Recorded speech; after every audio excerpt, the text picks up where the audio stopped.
still hungry? We have some pizza there as well. Somebody get a slice. I don't feel bad ordering it. So take some home. I don't know what. I'll sell one cup. Well, first of all, thank you all. Thank you all so much for being here and enjoying and celebrating Ethan's graduation with us and wishing him well as we get ready to send him off. He'll be moving off in a few months, going to College Station and attending A&M.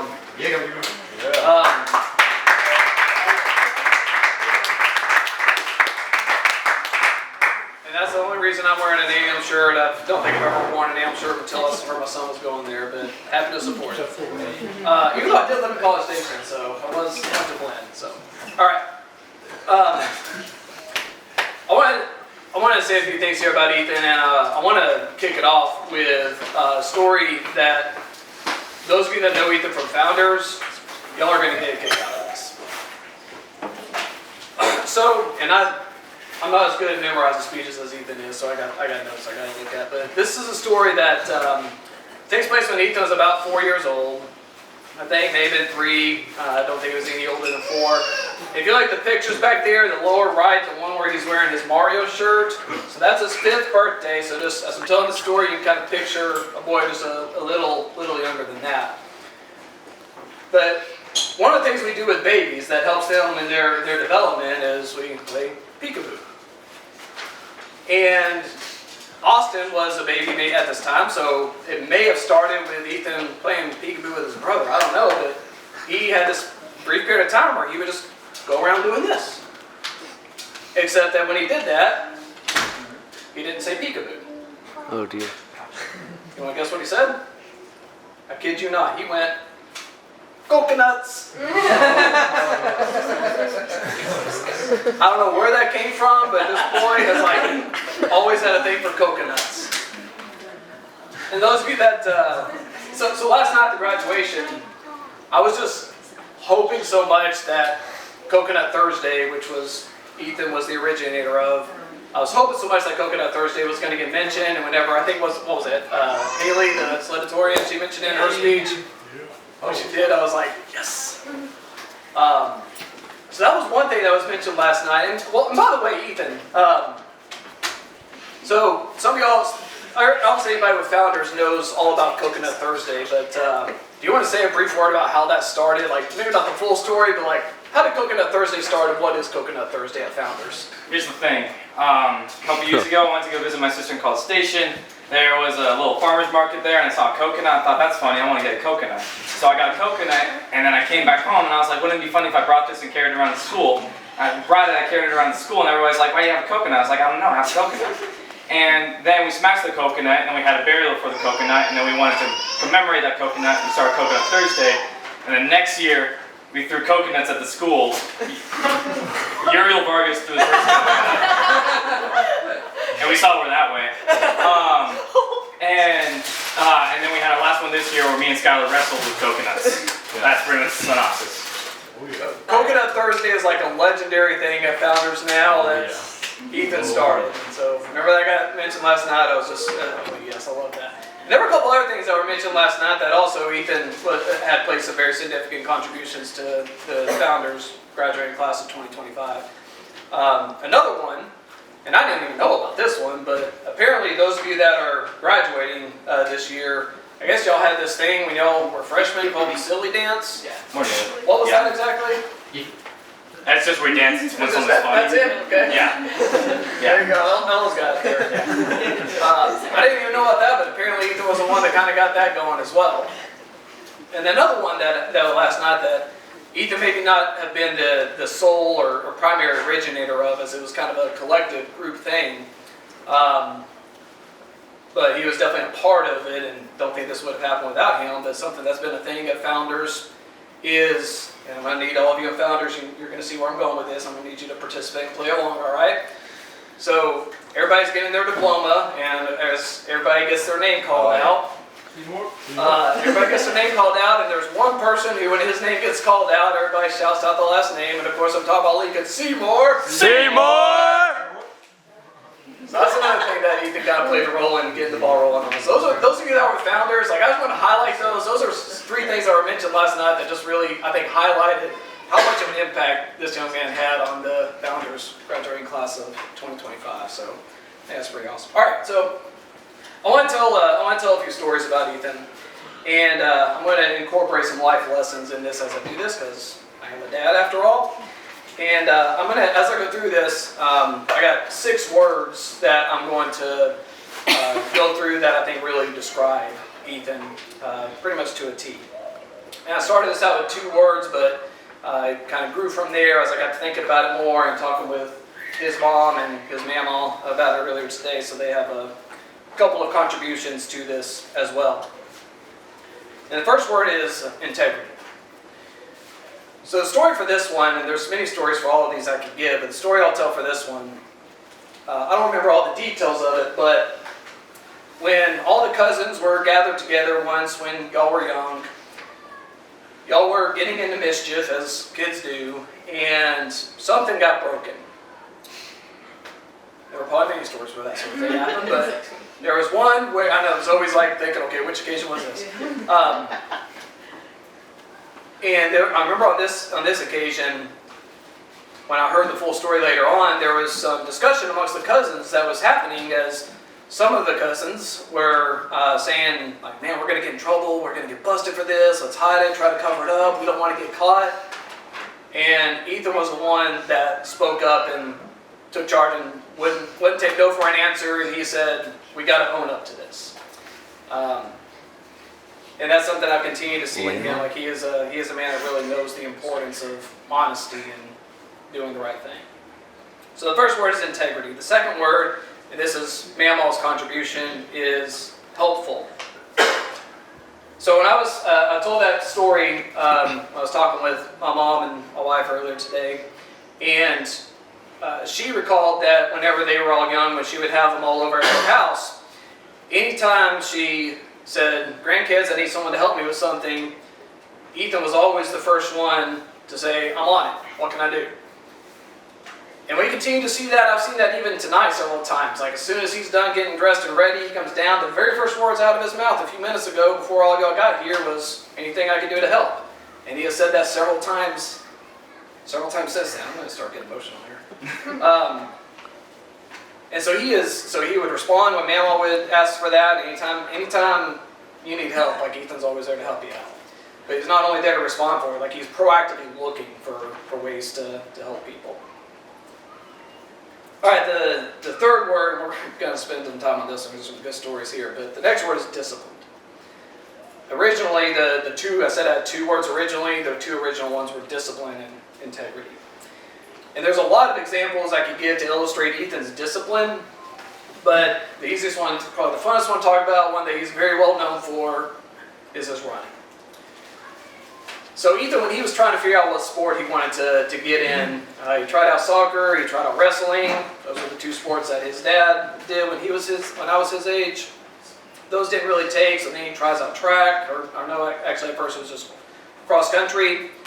So he gets into cross country, and he's in cross country for a little while. And he says he wants to be.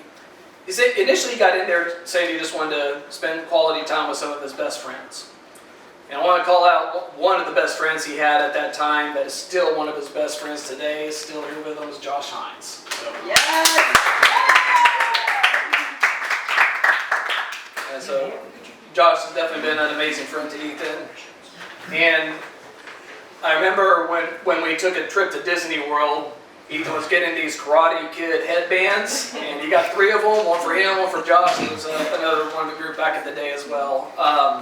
And y'all would remember going to the run club and the summer mornings. I would see all of y'all wearing your bandanas. Ethan continued keeping that going as throughout most of his running days, he was known throughout the Texas running world as Bandana Boy. So Josh has been a part of his journey for quite a while. And speaking of Josh, is this boxing match going to happen or not? It happened. We arm wrestled.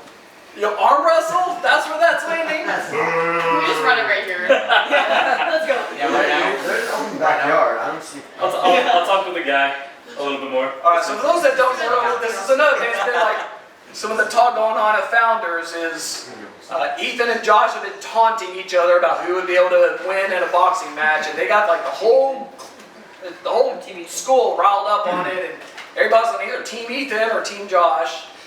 Mostly TV. Team Ethan. Well, so I was, so friends of ours, I may be here in a minute, I was at the Young's house this past Sunday night, and one of their kids, I think it was Timmy, asked me, he's like, Mr. Jarrod, are you on Team Ethan or Team Josh? And I said, of course, I'm on Team Josh.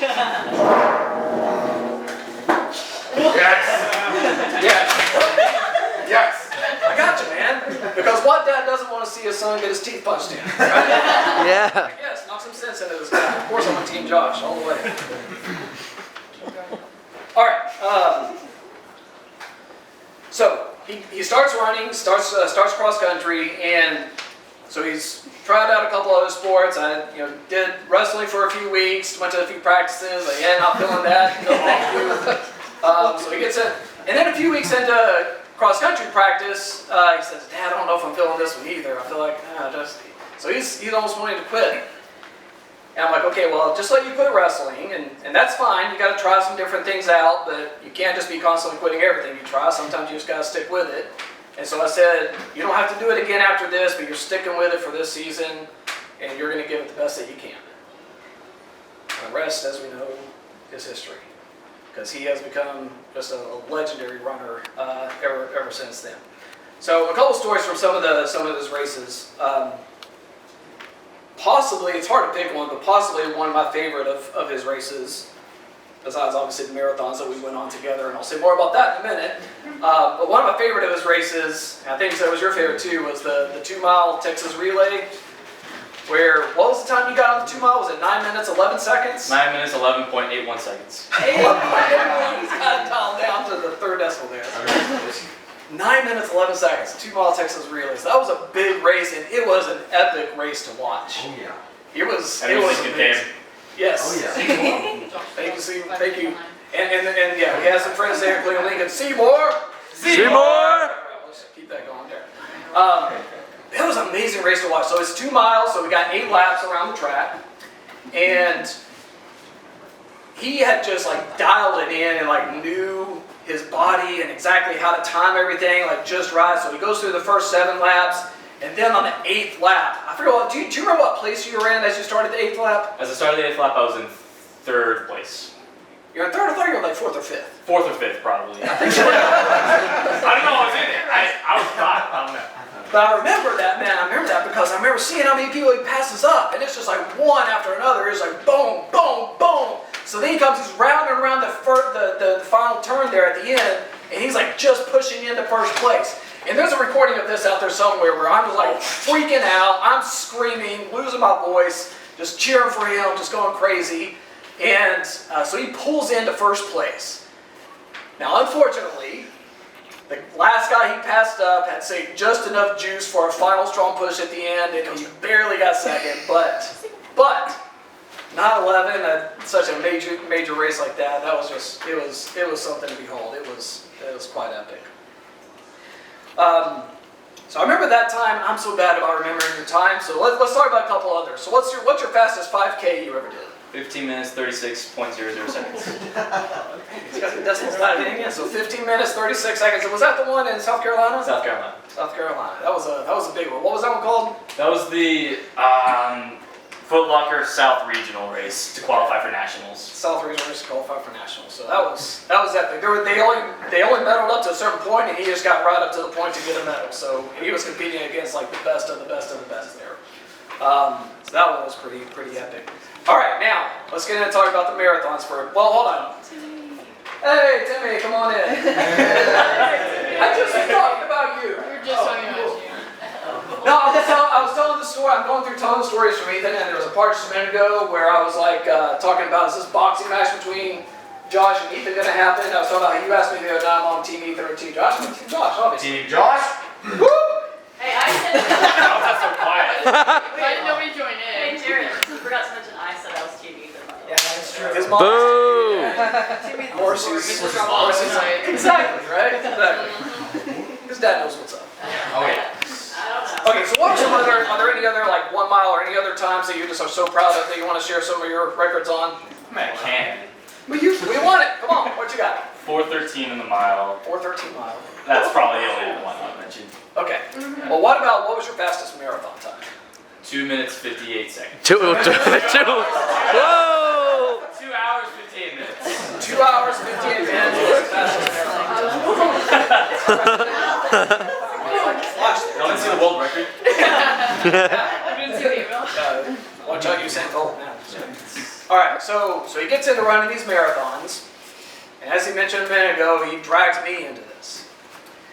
So I remember it was May of 22. We were all at Mammal's house in Coppell, and we were talking about Ethan's first marathon that at that time was just a month away. And as we're talking about it, he looks at me and is like, "Dad, I really wish you would do this with me." And my initial response was, "No way. I'm not a runner. I haven't run in I don't know how long, and this is like 4 weeks away. Like you need time to train for a marathon or even a half marathon, which is what I ended up doing. So there's no way I could do that." But then as I was saying that, of course, there's a voice in the back of my head that's just talking to me, and I'm sitting there thinking about it. I'm just like, man, my number one goal in life has been to be the best husband and the best father that I can, and he would remember this. It would be such an amazing experience and memory. And so these two voices in my head, like they're warring with each other, and then that voice just like rose up and told the other one to shut up, and the other one's still protesting as this was happening, but that voice rose up and just looked at Ethan and said, "Ethan, all right, we'll do it." So I agreed to it, we did it, and so we did our first marathon together, him the full, me the half, in June of 22. And it was the Noche Trails run. I can't remember the town. What was the city I was in? Junction. In Junction, Texas. Yeah. Okay, so this marathon, we were running on a steep incline. Like I'm not exaggerating when I say it was like about this steep for the first like couple miles. 4,000 feet elevation gate. It was insane, and it was like super rocky as well. There's these tiny rocks, so you're like just slipping and sliding, trying not to break an ankle. And then once you get past that part, you have all these paths that are going through these woods and narrow paths. A lot of places you can get lost. A lot of branches sticking out that are easy to get snag on and get hurt. So it was a hot mess. So I finished the half, and after I get done recovering and crying like a little baby for a minute, I joined his wife and I joined my wife, his mom. Joined his mom and Austin, his brother. Exactly. And we were just waiting for Ethan, and we're kind of worried, right? Because there were so many places to get lost or hurt. Finally, we see him coming, and you could tell, so he's 15 years old at the time. After a long time. Doing this full marathon in this kind of terrain in the Texas heat. Now, you gotta see how hot it is out there, right? So he comes around, he's kind of hobbling a little bit, but he's still pushing, we're cheering him on. He's got blood going on down the leg because of one of the branches or little sharp spiky twigs that snagged him. So he finally comes in, he finishes. We get a picture taken together, which the picture of me and him with our medals over there, that's after that marathon. I have no idea how we can still standing there, but that is one of my proudest pictures. I love that. And so then after he hydrates, recovers a little bit, I'm talking to him, he's like, "Yeah, that may have been a bit much." But then just a few minutes later after that, he says, "I think I want to do that again." And I could tell when he said that, like he just had this sense of, I have just taken on this astronomical challenge and I have conquered it, I have crushed it. And he's like, it was just the exhilaration of that. He's like, "Yes, give me some more of that." So he's thinking that. I'm thinking, I never want to do this again. But I can't let the pathetic excuse of whatever that was be the only marathon story that I ever have to tell. And so we did another one next year. I did the Bryan College Station, the BCS marathon. And then a year later, we did the one in Houston. Austin was joining us for the BCS and the Houston one as well. And Emma, who should be with us tonight, but she's on her honeymoon in St. Lucia, so wish her and her husband now well. But She joined us on that one. And so it was just a great time, just as a family, just all of us getting in and just enjoying that together. And it just, man, those are just some of those special times that I'll always remember. And Ethan, I don't know about you, but I know right now you're at a point in your journey where you're taking that discipline and you're channeling it in another direction. But I kind of think at some point we might need to do one more. I'm about to get back into it. Yeah, I'm not done. All right. I still need to do a full. We might need to do at least one more marathon together. As much as I hated it at first, by the end I was like, this is the greatest thing ever. You feel an exhilaration, and plus the camaraderie of doing it with people you love. It's just absolutely amazing. All right, so I'm telling all this about Ethan's running, and again, the word that we're still on here to describe Ethan is discipline. And that's the word here because he would be the first to tell you that he was probably never naturally the best runner or naturally the most talented runner on the team, but he was almost always the fastest. And that's because he worked at it. He had the discipline and the hard work to make that happen. And talk about discipline and hard work. I mean, it was like 50 miles a week for 50 weeks out of the year, something insane? 70. 70 miles. He's running 70 miles a week every week throughout the year. That's just a crazy level of discipline and commitment that he gave to that. And with that, some people will see how much he's putting into that and the accomplishments that he's having. And he got asked the question a couple times. Some people would ask him, how do you stay motivated through all that? Because that's a lot of times how we think it works. We think that we see that whenever we're doing something good and accomplishing something, we're motivated, right? But then eventually the motivation wears off and it's hard to continue doing and pushing for what we initially were so motivated on and to reach the goal that we had set. But Ethan had the best answer for that. When someone asked him, how do you stay motivated? He would say, I'm not motivated. I'm disciplined. So, discipline is the...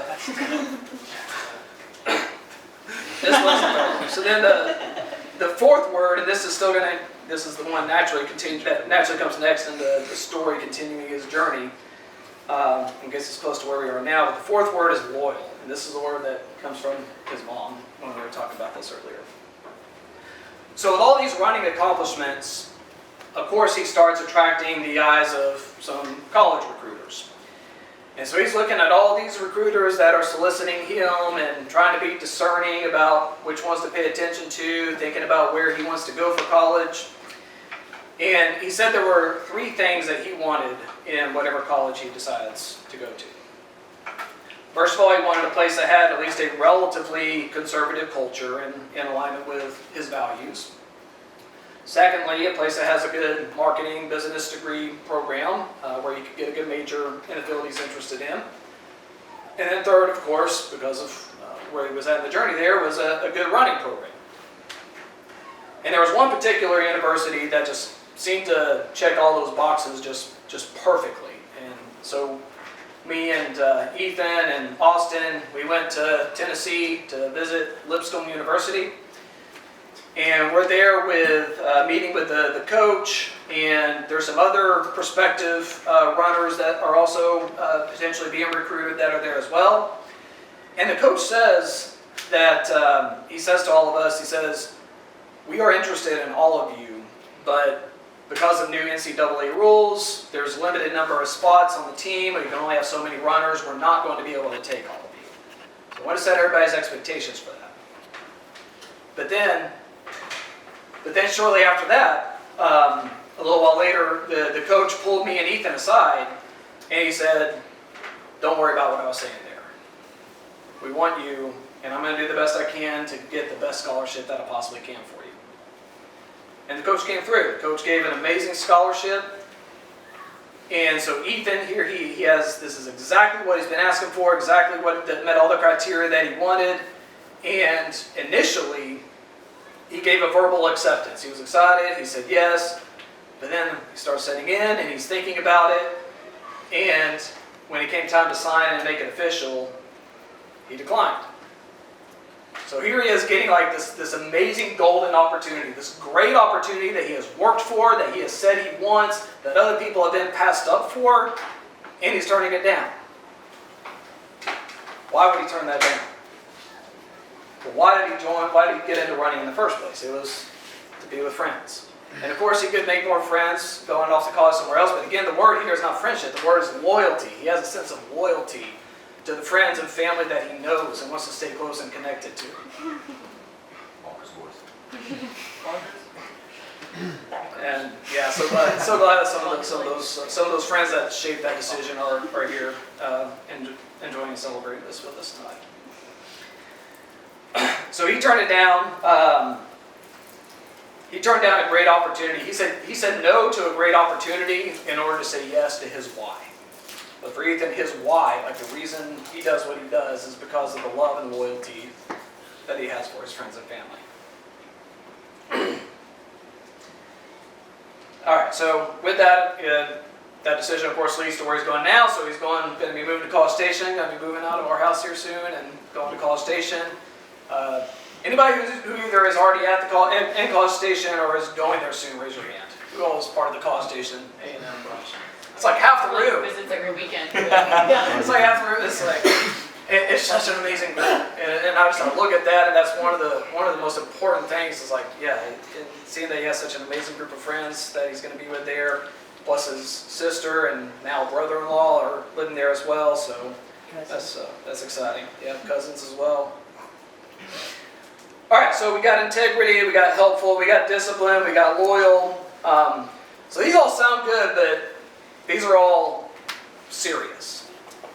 And anyone who knows Ethan well knows that he has a very non-serious side to him. Right? Whether it's naming the group of friends that he has, the Bonkers Boys, or coming up with a silly dance, or Coconut Thursday and the Coconut Bowling, or watching something funny show on TV. And he's gotten into Practical Jokers lately, which I'm so proud of. It's such a good show.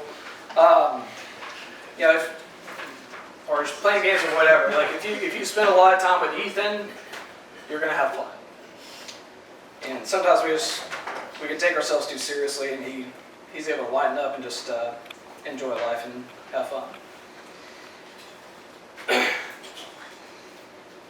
All right, and then so we got integrity, helpful, discipline, loyal, and fun, and then of course the last word is going to be faith. Ethan's faith, it's been such a pleasure to see that grow in the way that it has, and like what's at the root of all of this is the fact that like this life that we have is a gift from God, and it's a limited time that we have here to really redeem and make the most of it. And he's redeeming it in these ways and doing all these things he is because he knows that he's a child of God, and he knows the value and the dignity that gives him. He knows he has this one life to live on this earth to God's glory and to do all these things, and that's what was really at the foundation, the substance that's underlying everything else. And seeing him grow in that has just been amazing. For me as a father, like we've just gotten to where he's just a great friend that I have now to talk about theology and church history and different all the stuff in the Bible, and both got to be really big C.S. Lewis fans. He did his senior thesis on C.S. Lewis's Screw Tape Letters, and of course I love that, and that was amazing. So seeing the way he's grown in his faith has just been really, really encouraging. So Ethan, I really don't think anybody could come up with a list of words that would better describe someone who is destined to accomplish great things and who is going to have just an amazing impact on so many people and is going to help so many people than the words that just naturally come to mind when I try to describe the kind of man you are. So, congratulations, and I love you.